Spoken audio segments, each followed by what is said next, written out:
Our first movie is Lethal Weapon 2, and in a summer of sequels, which have often been pale imitations of the originals, this one is an exception to the rule. The original Lethal Weapon was one of the smartest and most exciting cop buddy action pictures of recent years, and Part 2 is as smart, as exciting, and just as well written. This is not a lazy retread, but a sincere effort to do justice to the original film, and it really worked for me. As usual, the movie is built around a lot of spectacular chase scenes. Movie chases usually bore me, but this movie has some good ones.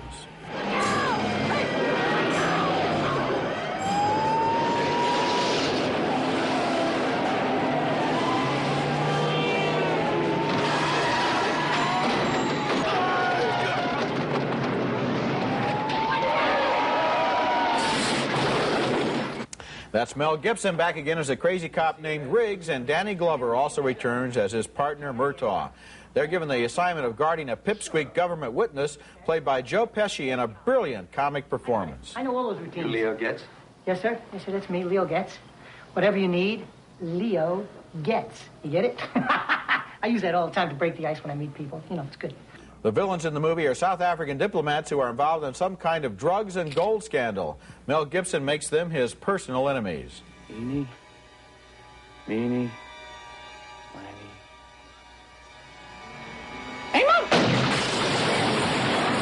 One of the moments of danger and comedy comes after the bad guys booby-trap Glover's toilet seat.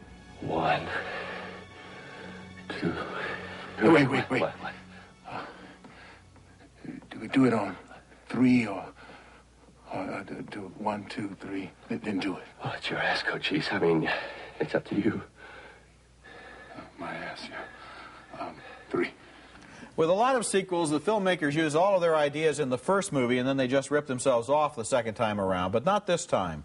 Lethal Weapon 2 was directed by Richard Donner, a talented action director who also made the earlier film as well as the original and best Superman movie.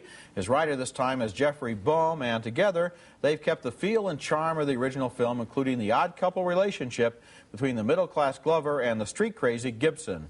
And then they've added some effective villains, and especially the brilliant comic relief of that fast-talking little government informer played by Joe Pesci. The movie is entertaining from one end to the other. Not for me. I had sort of a split reaction to the picture. I liked all the things happening outside of the main characters. I think Joe Pesci is absolutely wonderful. You know, if comic roles are ever going to get Oscar nominations for supporting, at least, this I think would qualify. He's terrific.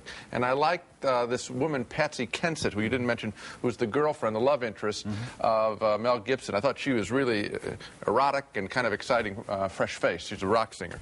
But the two main guys bored me because they were doing a lot of this false laughter and false... I thought that the guys would be, in reality, much sharper than they were. I thought in the first film, Gibson's character was really suicidal, and that was part of his excitement, because it wasn't just a wild man, he was a wild man for a purpose. Here now, he's just sort of playing being a wild man. If you remember, Gene, by the end of the first film, he had come back from that feeling. I know what he's supposed to do. He's still crazy now, but at least he's not depressed. He wanted to kill himself, now he wants to live. I understand that. Well, what's wrong with that? That's a good idea, isn't it? There's nothing wrong with it. It's just the way it's played. But they're still interesting guys who know each other and who like each other and who stick together and who save each other's lives in this movie. Let me ask you something. Especially in that scene where the booby-trap bomb is going to go off. It's very well played. Let me ask you one thing.